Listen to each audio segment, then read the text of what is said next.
Welcome back to the Stockspot channel. First of all, I want to thank you all for the new subscribers. Welcome to the channel, and also for the comments that have been left on my recent videos. One of the comments suggested me to make longer analysis of companies, of course, for educational purposes. This has never and will never be financial advice. Moving on, that person recommended me to make like a quick update quarterly. I think I'm going to do that every half a year because I do have quite a lot of companies in my portfolio which I have to follow, and also a full-time job. And also I'm going to study soon beside my full-time job. So I think, and also companies usually they don't change that much. But of course, if there's something fundamentally going on with a certain company which I am following, I'm going to make an update video on it. So, a little bit of a throwback to my first video I've made about British American Tobacco. So the company has indeed, it's actually changing quite fast, even though it's such an old business model, selling a certain type of vice, which is pretty much nicotine, be it in combustible, non-combustible, or oral consumption form. Let's get right into it. So the share price of British American Tobacco has gone up, which is quite nice, especially if you bought during that bottom 2024, beginning of 2024. You probably are in the plus right now. And let's see why it's gone up. So the reported numbers, the organic group revenue, organic meaning calculating volume and price together, which I talked about in my first video if you want to learn more about that. It's gone down, the adjusted operating profit has gone down, and the earning per share has gone up. The non-combustible revenue has gone up, which is all like the oral, the vapes, and the sticks, so everything except cigarettes. The combustibles revenue have gone down. You can look at like the volume, the price, the mix, and they've had a bit of trouble with U.S. inventory. We'll talk about that later. So their wholesalers have are not yet buying new inventory, and when you adjust that revenue, it's actually only minus 1.6% on the combustible, which is good. Still keeping the fact in mind that most of BAT's money is made by selling cigarettes, so the combustible revenue, and that's good if it's not going down this fast, as I've said in my previous first video about BAT. Operating margins staying flat. You don't want your company's margins to go down. You want them to at least stay flat. If they're going down, you want the company to be very cheap. And their earnings per share, as said, have gone up lower because of lower financing cost, taxes, share counts, as they have been buying back shares, and also the EPS growth probably could have been higher, but because they have monetized a part of their ITC Indian conglomerate holding, which is pretty much a FMCG Indian company, has gone up a lot in value. Their share has. The company also. But yeah, they have a lower part of the profits because they have monetized a part of the share. Moving on, talking about the impact by US wholesaler inventory moves. So you can see it's bad, like volume down, revenue down, adjusted profit from operations down, right? Everything down, not good. We don't like that. They say it's temporary.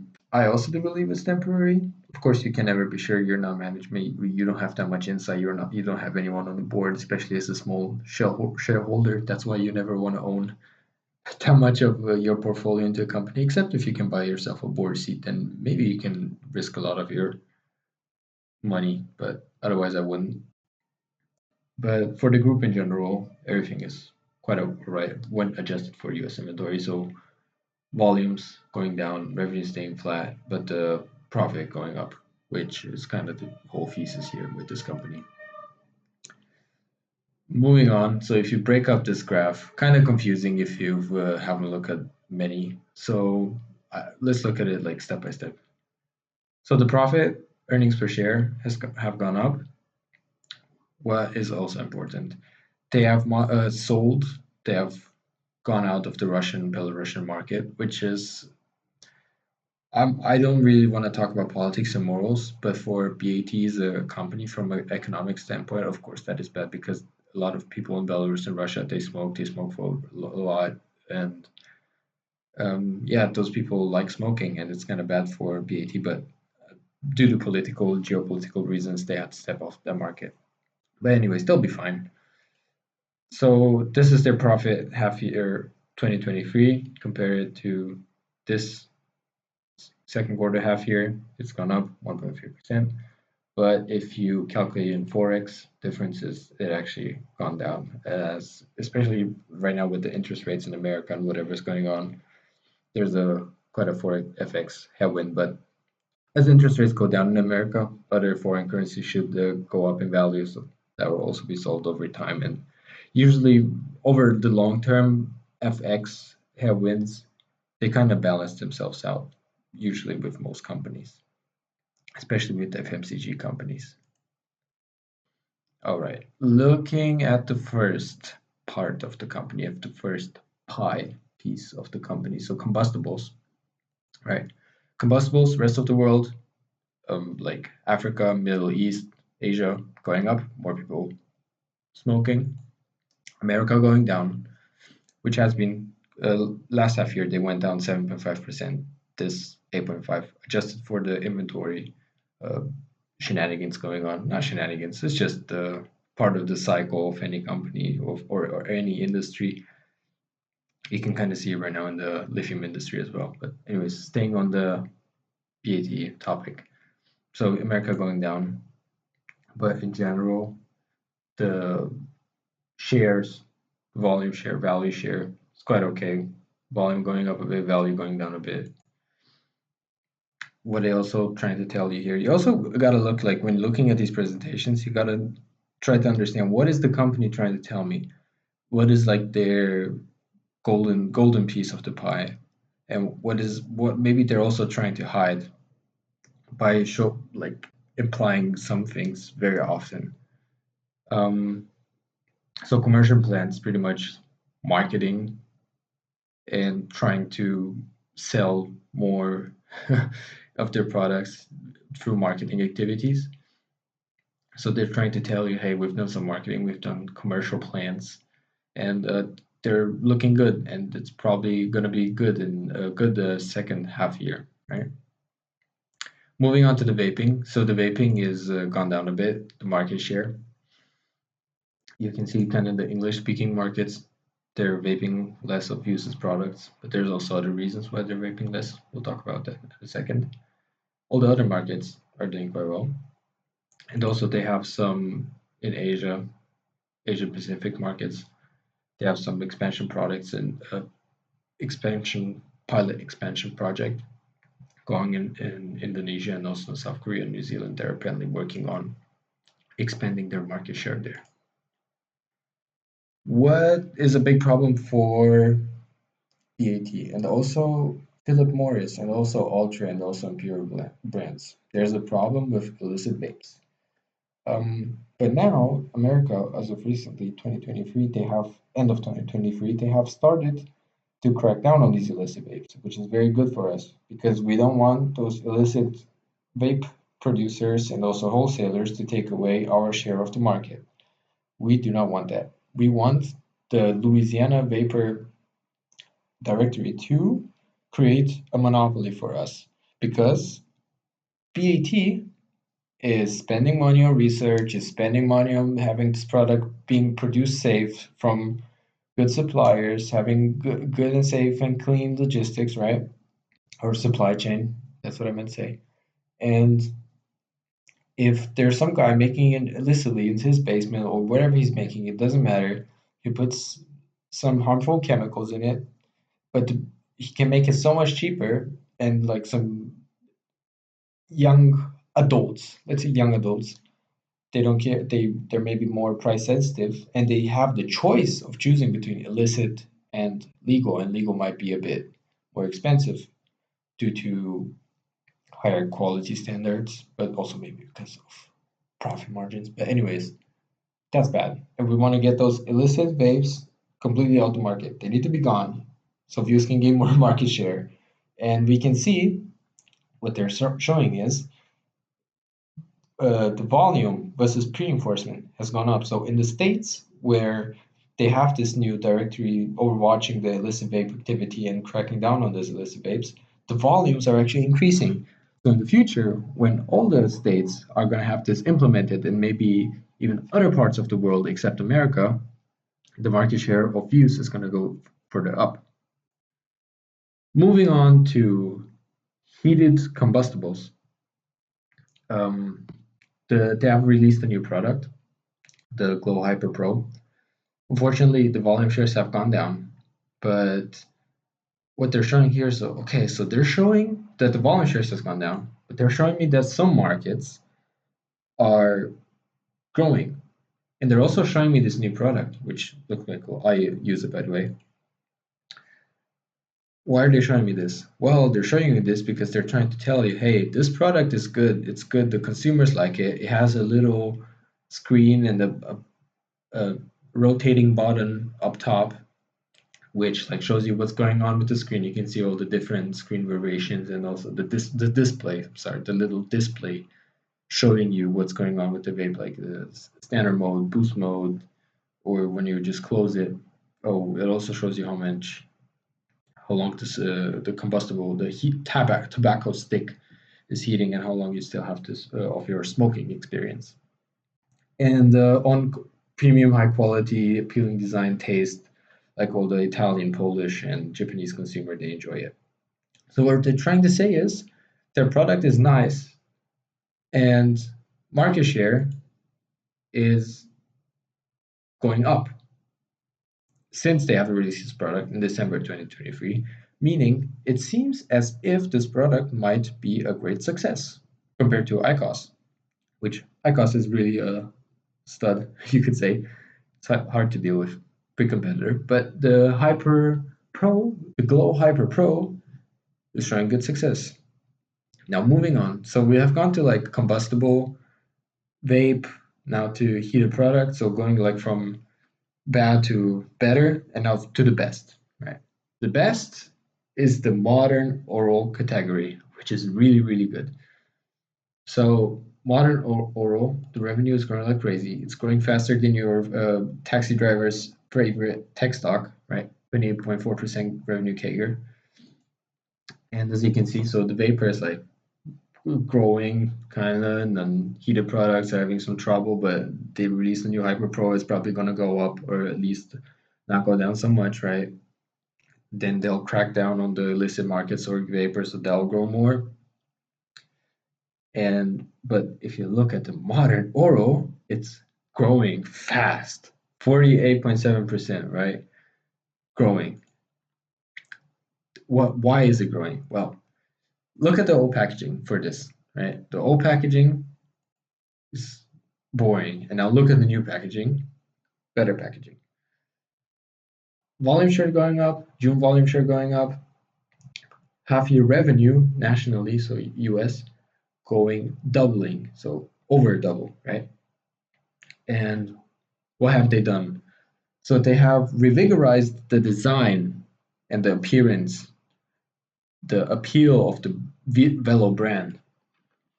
And how have they done it? So they did a New York pilot launch, and then they realized, oh, this is working. This is great. Okay, let's do it everywhere. Let's do it nationally. And then all of a sudden, oh, it just shot up pretty much like exponential bacterial growth, right?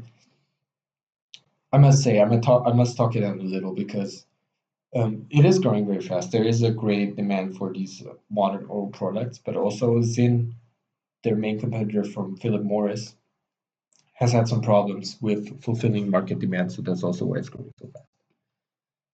Moving on, next slide.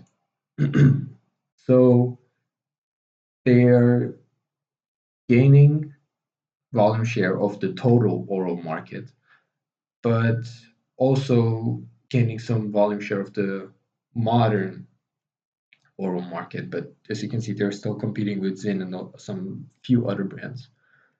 Compared to the 2022, it has gone down, but compared to 23, it's going back up again. So it seems that the Velo is not only having success in America but also in other regions like Norway, Sweden, Denmark, which are like the Nordic countries. They really love their oral pouches, tobacco pouches. But also in Great Britain and in Poland, that is crazy. Like, look at that. Moving on. Um, they're releasing even more, so they revitalized the Velo, but also they're introducing new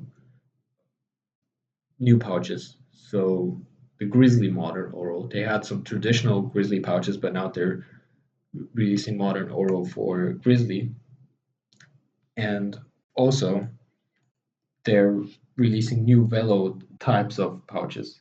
So some have a heating effect, a cooling, and a tingling. I really can't tell you anything about that. I wish I could try them. I wish I could go to the annual meeting and like they'll give me some trial packages. I wish I could do that. Unfortunately, I cannot. Um, I can't. I just out of financial reasons, unfortunately. But I wish I could and try them out. I think mine would favorite would probably be the cooling one, but this might be a success. It's also kind of a cool gimmick. I think people are like, oh yeah, look, do the challenge. Let's do free heating one, velo, free heating velo pouches at once. I think it can be marketed in a smart way, and also I think there is a great demand for these products. Let's see how they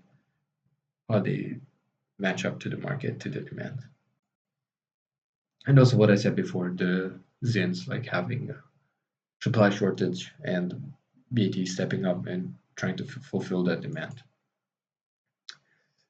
All right, what do we see here? We see something very nice, which is the profit contribution of the new category going up. So 2022 they lost money on it. 23 they broke even, and half a year later they're making money, which is very good. With the new categories, that means the company is moving away from their old model of selling cancer inducing producing combustibles, moving to modern oral, which is pretty much just a new way to distribute the nicotine, the main vice of this whole business model, in a consumer friendlier way, which is exactly what we want. And also the new category contribution margin. So of course they lost money, 22 margin negative, then break even, and then 8% margin. 8% is good.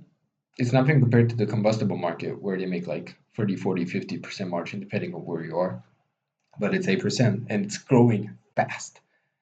Like there's products not growing as fast or software companies not growing as fast and they still haven't seen positive margins, and people they're like valued at 30, 40, 50 times earnings. Anyways, so what I also like in this, they have leverage down, further leveraging down, which is good. That means more share buyback, more dividends increases, especially the share buyback is very important. And now to as why the stock has gone up. So you have seen the massive growth, you have seen everything, but also I think the market really enjoys the guidance. So they're guiding for low single digit group revenue, the double digit new category revenue growth, and also low single digit adjusted profit from operations. So low single digit, probably 2-3%, which the market likes. It's pricing that in right now. And also they're listing down the expected accelerator later. Sorry, accelerators. So the unwind of wholesale inventory. So unwind, they're selling their inventory, and then the second half of the year they expected to buy a lot of products to fill the inventory again, so they have something to sell, right? Also, then they complete the commercial initiatives, which means like trying to sell the new categories and also premium combustibles like Newport and American Spirit and Lucky Strike to consumers. Continued traction in commercial action, so they're also going to continue with it, expanding into new markets, like I showed you before, Indonesia, getting more share on New Zealand, on Japan. And the first half year volume and value shares signs signs of recovery led by premium. So their premium brands, especially the combustible brands I saw in the presentation, are doing quite well, which is nice. They have innovations in all new categories on the vaping, in the modern oral, in the hyper pro glow, in the combustibles, right? Heated non-combustible. And yeah, they have strong performance in Europe and Asia Pacific, so on and so forth. So in general, the company is doing well. The stock has gone up, pricing in a better full year performance. And I think if they can fulfill this, I think the stock will go up again, probably around the same. Of course, I don't know. I'm not a little genie. I can't predict the stock price movement, but I think the BAT is on the right track. If they can keep this going, they should be over the long term priced at a higher valuation, especially higher multiples. And I think they're on the right track. Management's doing good. I hope they their presentations become a little bit more easy to view and to understand. I really needed some time to go through these numbers, but it's all right. That's why I do this. I do this a few hours so I can tell you everything in 20 minutes. Anyways, as always, not financial advice, just for educational and entertainment purposes. I hope you enjoyed and see you on the next one.